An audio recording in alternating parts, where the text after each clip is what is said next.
This is the journey of Natalie Decker. If you don't know Natalie Decker, she is the first female driver to receive a top 5 finish in any of NASCAR's top 3 divisions, coming in the NASCAR Truck Series at Daytona International Speedway. But how did she get into racing, and how did she get to this point? It all started with go-karting. I was like 7 years old, and my dad took me to a go-kart race really close to our house, just a few hours away. I'm like, oh, that's how you get started. Like, I never knew that was a thing. And I'm like, there's kids my age racing. So I begged my dad for a couple years. Every day he would drive me to school. I'm like, Dad, please get me a go-kart. Like, I want to go racing. And then finally, it took a long time.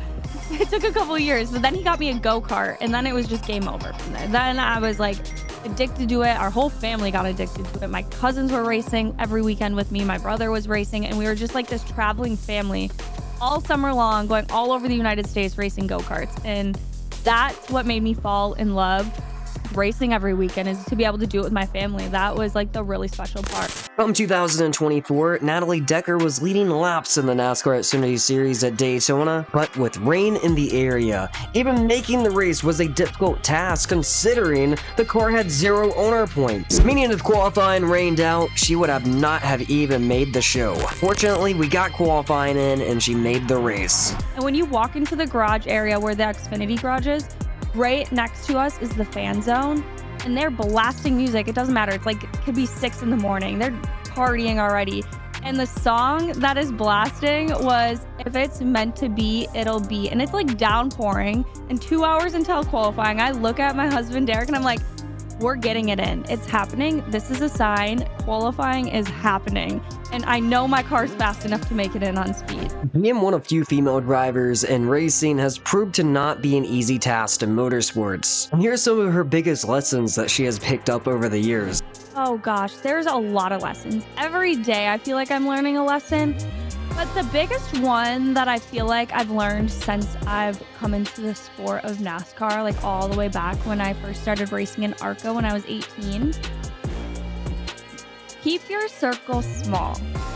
There's only a small percentage of people that truly, really want the best for you.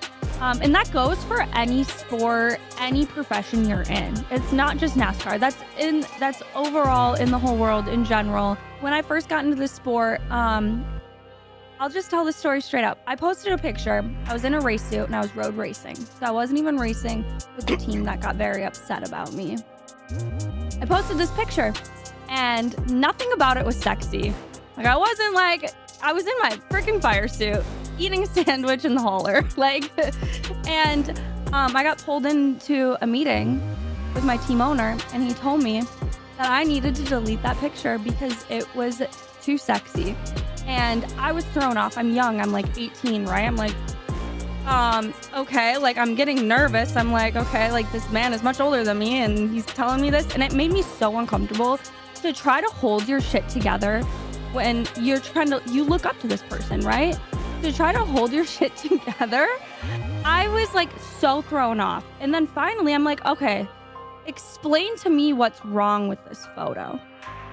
And this man told me that it was my eyes, and that if I'm gonna race for him, I need to wear sunglasses at the racetrack or else no one's gonna take me seriously. But what does the future hold for Natalie? There will be races soon. Nothing that I can announce yet because nothing's fully set in place, but we're working really hard to be back at the track again. Something about Natalie Decker driving for DGM seemed to be a good fit from day one, as her and Mario Goslin hit it off quick. Only time will tell if she'll be back, as more races are in the works for the remainder of the 2024 NASCAR Xfinity Series season.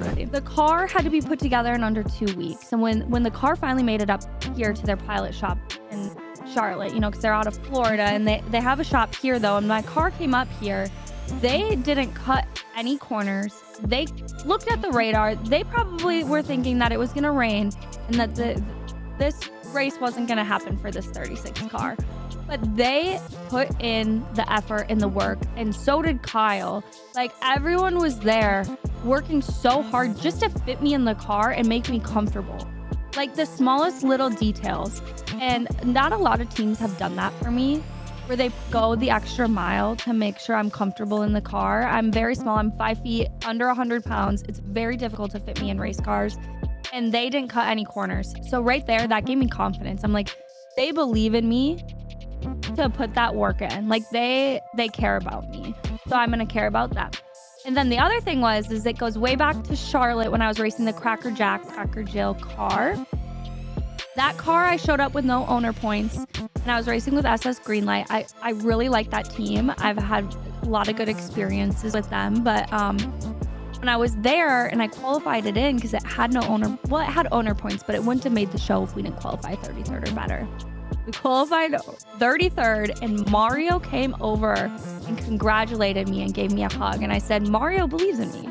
Like, he didn't have to do that. He went out of his way, came to my hauler, and told me I did hell of a lap at Charlotte. And I was like, I want to race for him. If you enjoyed today's video, be sure that you like and subscribe so you don't miss any future content.